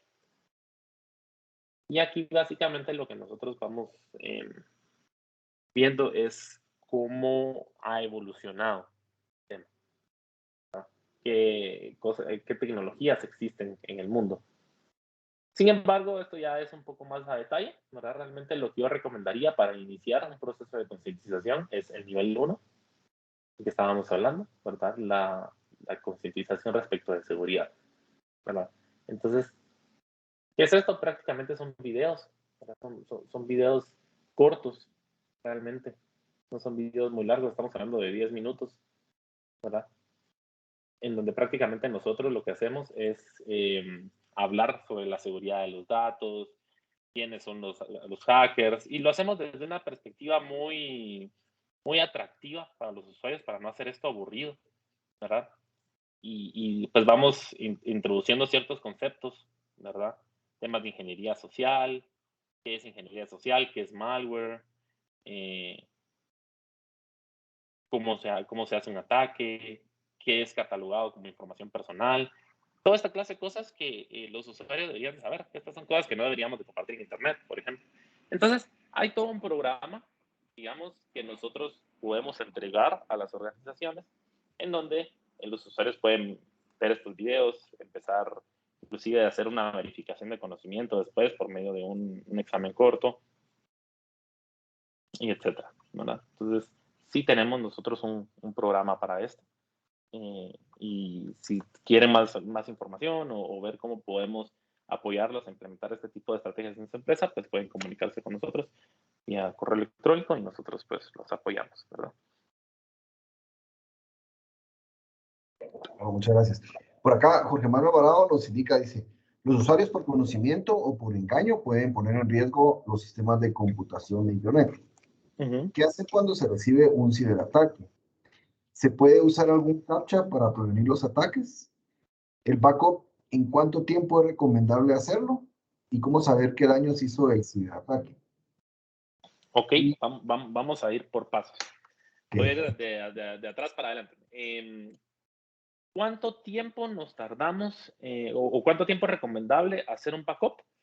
Depende mucho de la compañía, ¿verdad? Y por lo general va a depender de qué tan seguido se actualice información importante.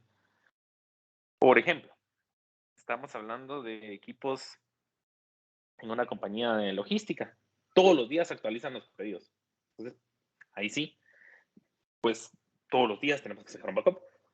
Pero si estamos hablando de una compañía que, por ejemplo, toma su inventario una vez al mes y actualiza la información, o solamente envía nueva información a sus usuarios una vez cada 2 semanas, entonces debería de ser cada cada vez que nosotros tengamos una actualización de la información, deberíamos de hacer un backup.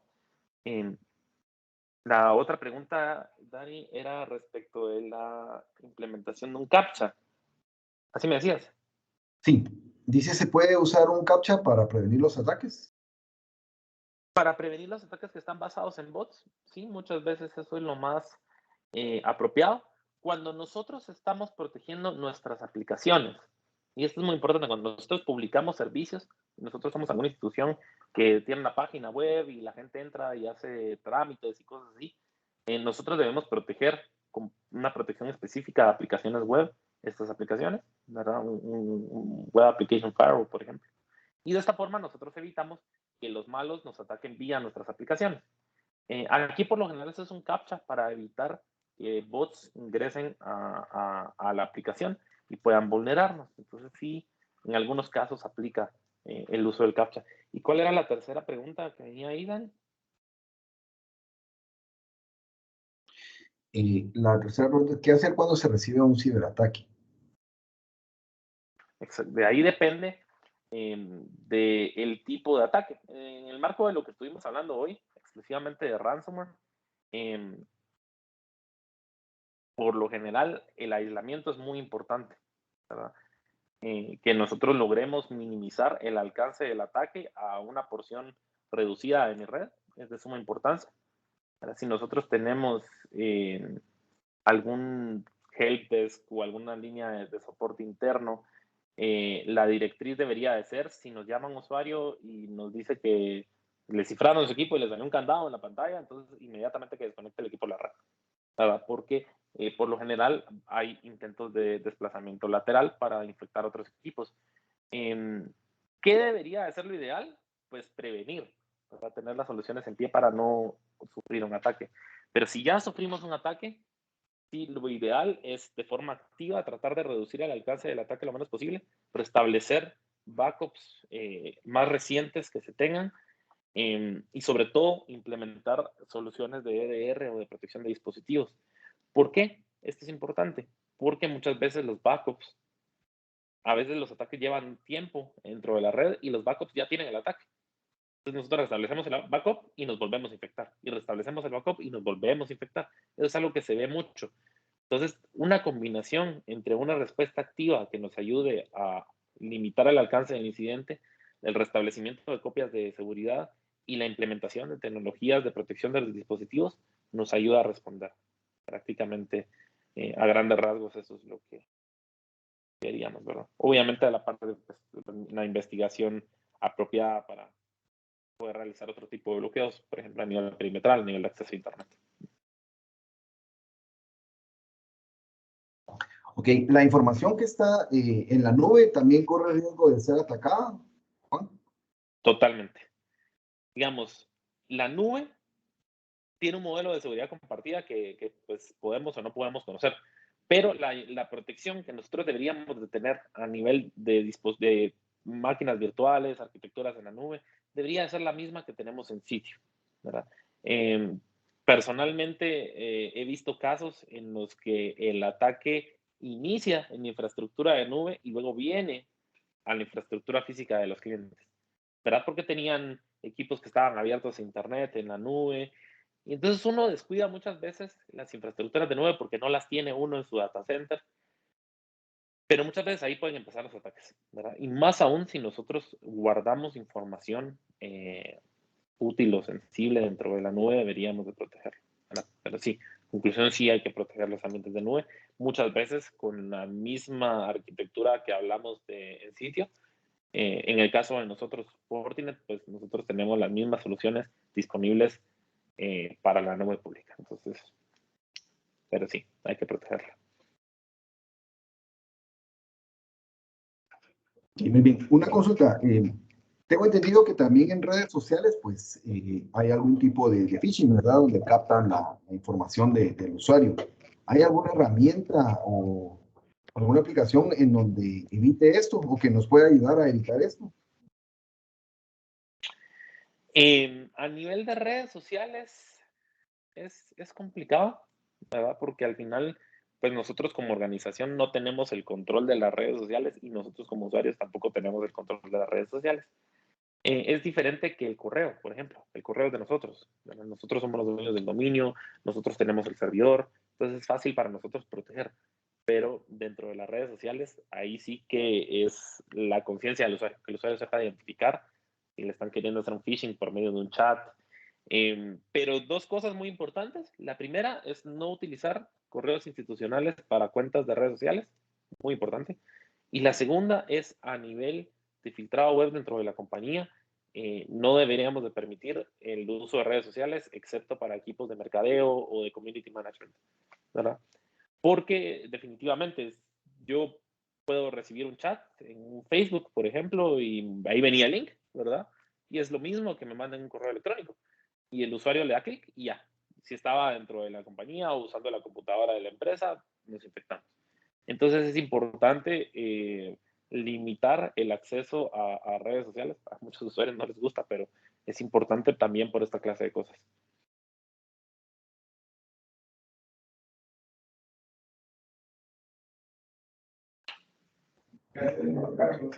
Entendido.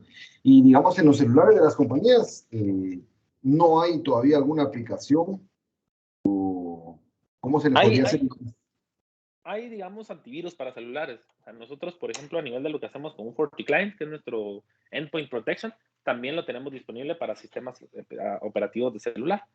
Y ahí pues podemos proteger también, bueno, prácticamente. Pero es más una protección de antivirus, ¿verdad? Y obviamente tiene que estar restringido únicamente a los dispositivos que pertenecen a la compañía, porque al final pues no podemos enforzar políticas en dispositivos que no son de nosotros, pues debe ser en los dispositivos que pertenecen a las compañías. Para estos casos también hay soluciones de Mobile Device Management o MDM que nos pueden ayudar con esto, en donde ya hay otro tipo de funcionalidades más avanzadas, un borrado remoto de dispositivos, etcétera. Que entiendo. Bueno, acá Jorge Mario nos vuelve a preguntar, dice, la pérdida de información que no está en el backup, ¿cómo se puede recuperar? Si nosotros perdimos información que no está en un backup, es muy complicado recuperarla. Si, por ejemplo, la información se pierde porque se cifró, entonces hay que guardar una copia de esa información y hay que tratar de buscar en Internet si existe un descifrador, un decryptor para ese tipo de ransomware, por ejemplo. En algunos casos existen herramientas de desencripción, ¿verdad? Para algunos casos no. Hay mucho... Depende mucho de la amenaza, ¿verdad? Si es una amenaza muy genérica a nivel de ransomware, pues puede que existan descifradores para este tipo de descifrados. Si son amenazas muy avanzadas o son ataques muy apuntados, entonces es muy probable que no tengamos. Entonces, hay lugares, hay sitios en donde nosotros pues podemos encontrar descifradores para diferentes tipos de ransomware famosos o no, y nos dice aquí inclusive las extensiones que le colocan los archivos cifrados, y hay que hacer las pruebas, ¿verdad? Pero si tenemos información que se cifró, no teníamos ningún tipo de protección que nos permita rollback y la información no se encuentra dentro de las copias de seguridad, es muy complicado recuperarla. Ahora, si definitivamente fue una destrucción, no hay forma.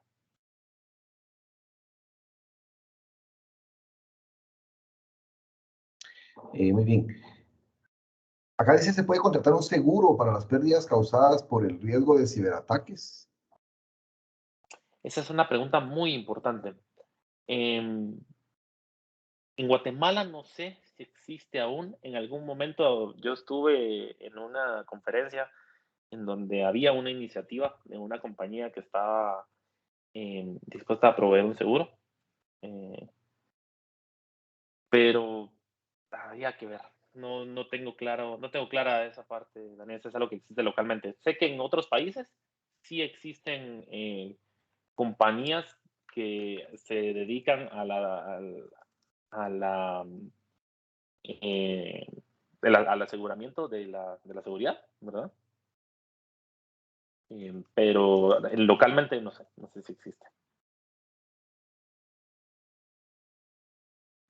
Okay, aquí hay un comentario. Bueno, dice, las empresas pueden tener dos sistemas, uno que esté activo y cuando sea atacado. Poner a funcionar el segundo sistema para no paralizar el funcionamiento de la empresa. ¿Existe eso?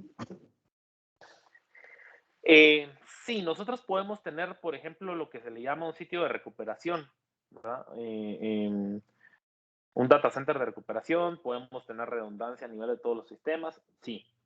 Esto es cuando nosotros queremos seguir o tener una continuidad de negocio de dentro hacia afuera, ¿verdad? Por ejemplo, nosotros tenemos replicación de todas nuestras granjas de servidores y entonces en el momento en que estamos atacados, levantamos el sitio de recuperación y podemos seguir publicando nuestras aplicaciones, por ejemplo. Ahora, a nivel de los usuarios finales, de los dispositivos de los usuarios finales, pues es el backup la parte importante, porque no vamos a tener, por ejemplo, para que yo te dijera, mira, Juan, aquí están tus 2 laptops. Entonces, si está al entrar ransomware, por usar la otra. Entonces, para los sistemas, sí, el diseño y despliegue de un centro de datos de recuperación es importante para mantener continuidad de negocio. Desde el punto de vista de los dispositivos finales, pues el correcto uso de copias de seguridad es lo más importante, pero sobre todo, pues tener una arquitectura de seguridad bien colocada.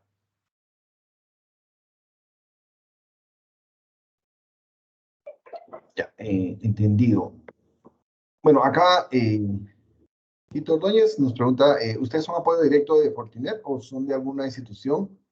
Me interesa la parte de concientización. Pues sí tengo entendido que Juan Gateo, ustedes son directamente de Fortinet. Exacto. Y ustedes tienen, bueno, ya nos había dicho que tienen ahí una parte para poder ver algunos cursos y alguna concientización, pero ¿hay alguna academia o algo donde puedan certificarse o...? Sí, realmente estos cursos que estuvimos hablando tienen una certificación asociada que es expendida por nosotros, Fortinet, ¿verdad? Realmente hay un programa completo y hay muchas cosas, pero sí, nosotros pues, trabajamos directamente para Fortinet, entonces cubrimos el territorio de Guatemala, entonces es una organización local y necesitan algún tipo de apoyo, escríbame un correo y nosotros pues los visitamos, tenemos una sesión con ustedes y vemos cómo podemos apoyarlos en temas de concientización y obviamente pues productos y servicios, ¿verdad?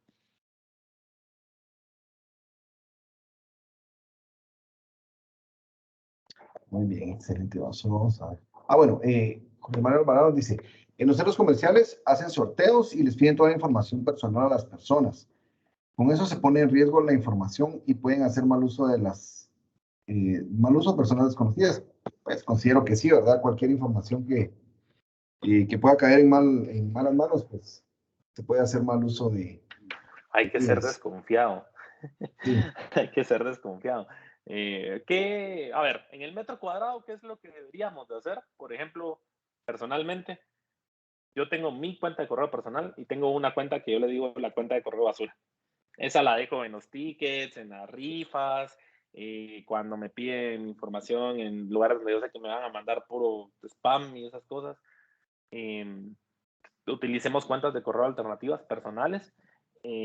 Tratemos de, en la medida de lo posible, pues no dejar nuestros números de celular personales tampoco. Tratemos de dejar el número de la casa o algo que sea menos personal. Pero sí, digamos, nosotros decidimos entregar nuestra información personal en muchos lugares, en muchas páginas de internet, en rifas físicas, y deberíamos de tener un poco de cuidado con eso, en lo que se le conoce como información personalmente identificable, ¿verdad?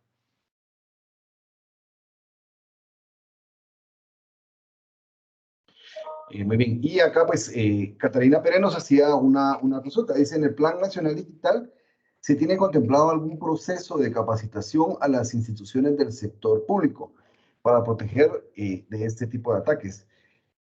Pues, en realidad, consideramos que creo que el compromiso es de cada institución, ¿verdad? El poder proteger y poder prevenir cualquier filtración de información o que puedan dejar vulnerables sus equipos. Sin embargo, pues nosotros estamos dispuestos a que si ustedes nos contactan por alguna consulta o algo, pues podemos ayudarles para poder resolver cualquier inconveniente que tengan, ¿verdad? Si no es de nosotros, pues podríamos buscar ahí alguna solución.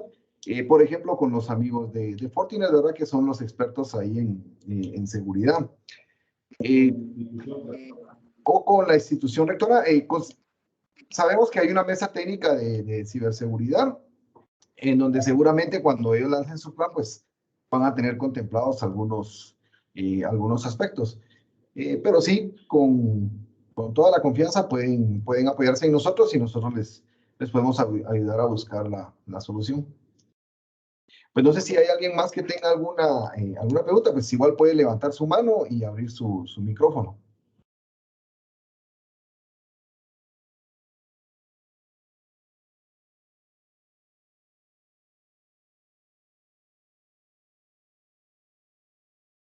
Bueno, para mientras, Jorge Mario nos vuelve a hacer otra pregunta. Dice, ¿qué riesgo corremos cuando compramos con tarjetas de crédito? Por lo general es muy seguro comprar con tarjetas de crédito. ¿Qué es lo que pasa? Que eso no depende de nosotros. Depende de lo que estemos utilizando, la página que estemos utilizando y las regulaciones a las que ellos estén asociados. Realmente temas como la regulación de PCI y esa clase de cosas nos ha ayudado mucho a minimizar. Creo que eso del miedo de comprar con tarjeta de crédito es un tema que es un poco el pasado, ¿verdad? Por ejemplo, localmente a nivel de los que trabajan, de las instituciones que trabajan las tarjetas de crédito, existe la forma en la que ellos se encargan de la seguridad, aunque la empresa que te acepte la tarjeta de crédito sea un tercero que puede ser pequeño, que puede ser que no tenga muchas cosas en temas de seguridad. Los operadores de tarjetas de crédito han tomado eso localmente. Si uno utiliza un Visa Link, esa clase de cosas, pues la seguridad corre al lado de ellos. Entonces, por lo general es muy seguro. Sin embargo, la información de la tarjeta de crédito cuenta como información personalmente identificable. Bajo ningún punto de vista nosotros deberíamos de estar enviando por medio de chat, por medio de correo electrónico, la información de nuestra tarjeta de crédito. Únicamente en el formulario del sitio en el que vamos a comprar. Y obviamente la clave siempre es ser un poco desconfiado, ¿verdad? Y pues no comprar con tarjeta de crédito en cualquier lado.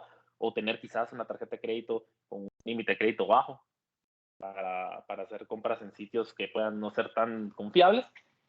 Y finalmente, no utilizar tarjetas de débito, utilizar tarjetas de crédito, porque en caso de exista algún compromiso, el dinero que se robaron es el dinero del banco y no el mío, ¿verdad? Ese es otro tema importante.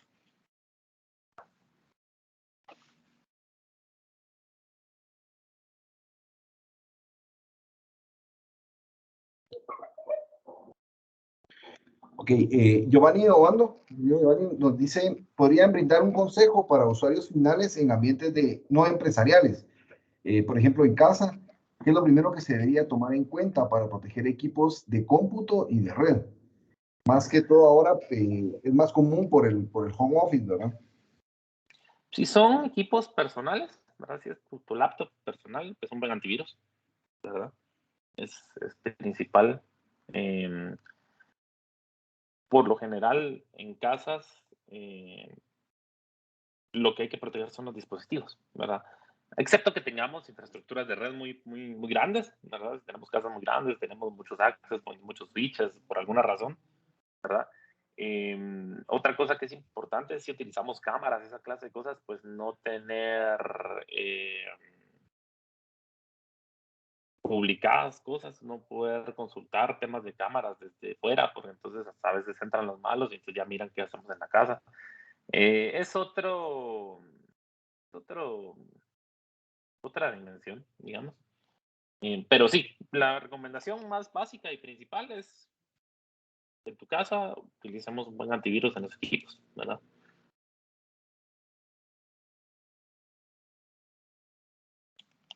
Muy bien. Ahora Maribel Ramírez dice, los bancos cada cierto tiempo piden actualizar datos. ¿Eso significa que ellos sufren ataques cada cierto tiempo o no es necesario actualizar? Gracias. Cuando nos piden actualización de datos es por una de dos cosas, o forma parte de alguna regulación en la que tienen que acatar, o definitivamente necesitan que actualicemos nuestros datos. Hay herramientas que están disponibles en Internet en donde nosotros podemos saber si nuestros passwords están comprometidos, ¿verdad? O si nuestras credenciales han sido... Pero nosotros dejamos nuestros correos y nuestras contraseñas en muchos lugares. Entonces, por ejemplo, voy a inventar una contraseña.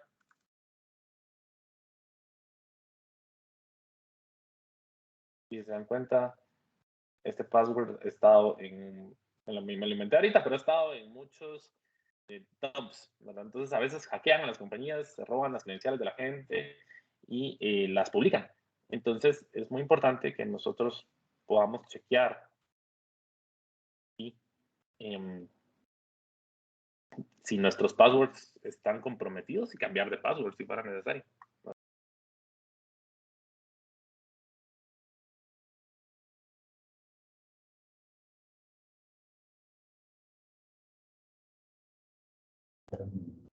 Ok, pues esas son las... Ya no tenemos más preguntas acá en el chat. Pues no sé si tendremos alguna otra persona que tenga alguna duda, que quiera abrir su micrófono y hacer su pregunta.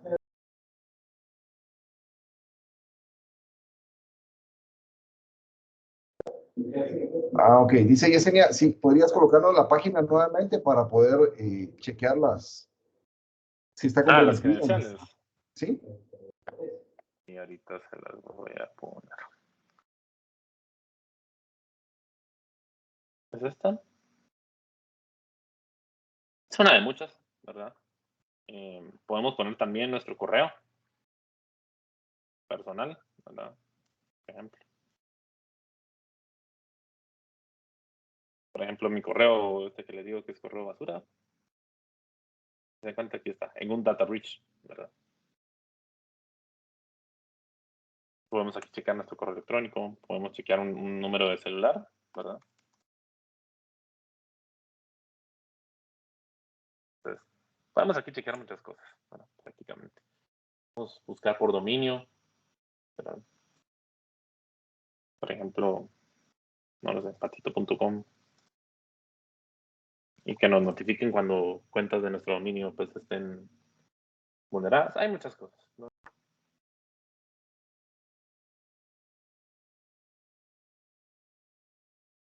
Y aquí pues un listado de todas las compañías que han sido víctimas de ataques informáticos y que se ha filtrado la información de sus usuarios.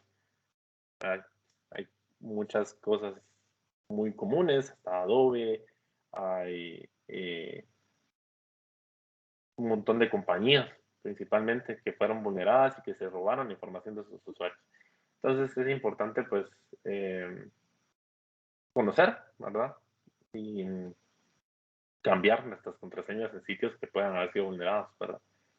Prácticamente.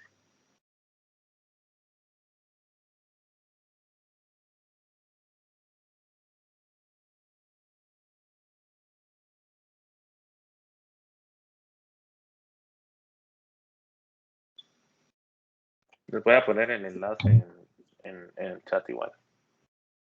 Sí, muchas gracias.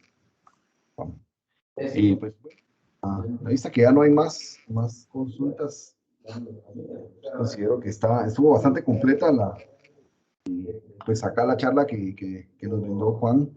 Agradecemos ahí mucho el apoyo que siempre nos brindan. Y los amigos de Fortinet nos han brindado bastante apoyo, sobre todo con estas charlas, ¿verdad? Al ingeniero Juan Canteo, un agradecimiento especial. Sabemos que es muy importante pues conocer sobre todos estos temas porque, pues como nos decía acá Giovanni, que ahora pues es muy importante saber cómo cómo poder protegernos incluso desde nuestra casa, ya que estamos haciendo home office y todo esto, ¿verdad? Y pues en las empresas ya nos dimos cuenta que aunque estén en la nube, también estamos vulnerables, ¿verdad? A los ataques de que nos puedan robar la información. Pues un agradecimiento especial a cada uno de ustedes por responder y participar a esta convocatoria. Queremos invitarles a que nos sigan en nuestro canal de YouTube, donde pueden encontrar esta grabación de esta charla y las anteriores que hemos tenido cada miércoles. Nos pueden encontrar como Comisión GAE oficial, y también invitarlos a que nos sigan en nuestras redes sociales como Facebook, Twitter e Instagram, y se puedan enterar en todo lo que estamos tratando de avanzar, ¿verdad? A nivel nacional. Estaremos compartiendo el siguiente enlace para el siguiente miércoles, siempre enviándoselos por correo, ¿verdad? Y pues sin más que agregar, pues solo les deseamos ahí que estén muy bien, que tengan todos los cuidados, ¿verdad? Si pueden, vacúnense, y pues los esperamos el siguiente miércoles. Muchas gracias, ingeniero. Que tengan un feliz día. Muchas gracias también por el espacio y espero que todos pasen un muy feliz día. Gracias, buen día.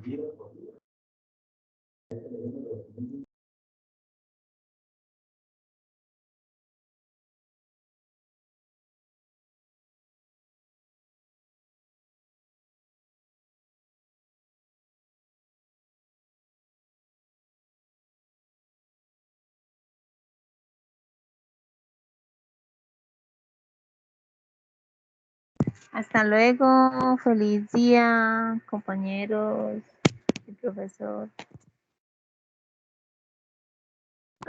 Adiós, un buen día. Hasta luego, buen día para todos.